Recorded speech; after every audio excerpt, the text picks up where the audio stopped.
নমস্কাৰ শ্ৰদ্ধাৰ ছাৰ-বাইদেউসকল ইনফৰ্ম হাবৰ আন এটি গুৰুত্বপূৰ্ণ ভিডিঅ'লৈ আপোনালোকক স্বাগতম জনাইছোঁ। আশা কৰিছোঁ আপোনালোক ভালে আছে। প্ৰতি বছৰে ছাত্ৰ ছাত্ৰীসকলক বিনামূলীয়া পাঠ্যপুথি বিতৰণৰ কাৰ্যসূচী গ্ৰহণ কৰে অসম চৰকাৰৰ শিক্ষা বিভাগে। আৰু যিহেতু 2025 শৈক্ষিক শিক্ষাবৰ্ষ এপ্ৰিলৰ পৰা অনুষ্ঠিত হ'ব, গতিকে তাৰ আগত ছাত্ৰ ছাত্ৰীসকলে এই বিনামূলীয়া পাঠ্যপুথি পাবলৈ সক্ষম হ'ব। আৰু সেই সম্পৰ্কে আমাৰ ৰাজ্যখনৰ মাননীয় শিক্ষামন্ত্ৰী মহোদয়ে টুইটাৰ যোগে এটা বিশেষ পোষ্ট দিছে। পাঠ্যপুথিৰ সংক্ৰান্তত কিনো কথা তেখেতে উল্লেখ কৰিছে আজিৰ এই আলোচ্য শিতানৰ জৰিয়তে অকণমান চাবলৈ চেষ্টা কৰোঁ আহক।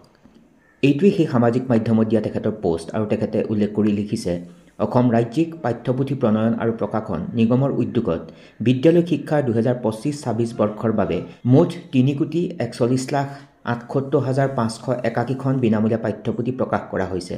শিক্ষাবৰ্ষৰ আৰম্ভণিৰ পূৰ্বে আজিৰ পৰা বিতৰণ আৰম্ভ কৰা পাঠ্যপুথিসমূহে শিক্ষাৰ্থীসকলক উপকৃত কৰিব।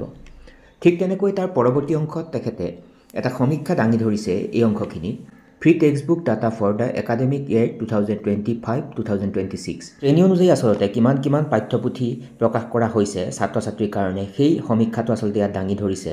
নং অফ মিডিয়াম 9, নং অফ লেংগুৱেজ 19, অৰ্থাৎ মাধ্যম 9টা আৰু ভাষা 19টা ভাষাৰ কাৰণে এই যি টেক্সটবুক ফ্ৰী টেক্সটবুক প্ৰকাশ কৰা হৈছে। তাৰ পৰৱৰ্তী অংশখিনিত উল্লেখ কৰিছে যে ক শ্ৰেণীৰ পৰা 8লৈকে সৰ্বমুঠ ছাত্ৰ ছাত্ৰীৰ সংখ্যা হ'ল 40,21,177 জন ছাত্ৰ ছাত্ৰীৰ কাৰণে এই পাঠ্যপুথি প্ৰকাশ কৰিছে। নং of books to be distributed 2,23,74,690 copy তেওঁলোকে পাব্লিছ কৰিছে। 9 আৰু 10ৰ কাৰণে টোটেল নং অফ ষ্টুডেণ্টৰ কাৰণে পাঠ্যপুথি প্ৰকাশ কৰা হৈছে 8,02,000। তাৰ পাছত নৱম আৰু দশম শ্ৰেণীৰ কাৰণে সৰ্বমুঠ ছাত্ৰ ছাত্ৰীৰ সংখ্যা হ'ল 8,02,000, অৰ্থাৎ 8,02,000 ছাত্ৰ ছাত্ৰীৰ কাৰণে আচলতে পাঠ্যপুথি প্ৰকাশ কৰিছে। তাৰ পাছত 11-12ৰ কাৰণে সৰ্বমুঠ ছাত্ৰ ছাত্ৰীৰ সংখ্যা হ'ল 4,68,530 জন। গ্ৰেণ্ড টোটেল আচলতে সকলোকেইটা শ্ৰেণীক সাঙুৰি টোটেল ষ্টুডেণ্ট হ'লগৈ 52,91,707 জন ছাত্ৰ ছাত্ৰীৰ কাৰণে 2024-25 শৈক্ষিক শিক্ষাবৰ্ষত পাঠ্যপুথি প্ৰকাশ কৰা হৈছে।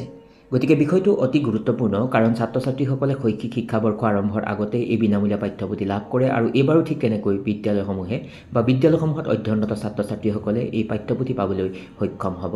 গতিকে এইখিনি আছিলে আলোচনাৰ শিতান। আশা কৰিছোঁ আজিৰ এই আলোচ্য শিতানে আপোনালোকক উপকৃত কৰিব। সকলো ভালে থাকিব। নমস্কাৰ, টেক কেয়াৰ।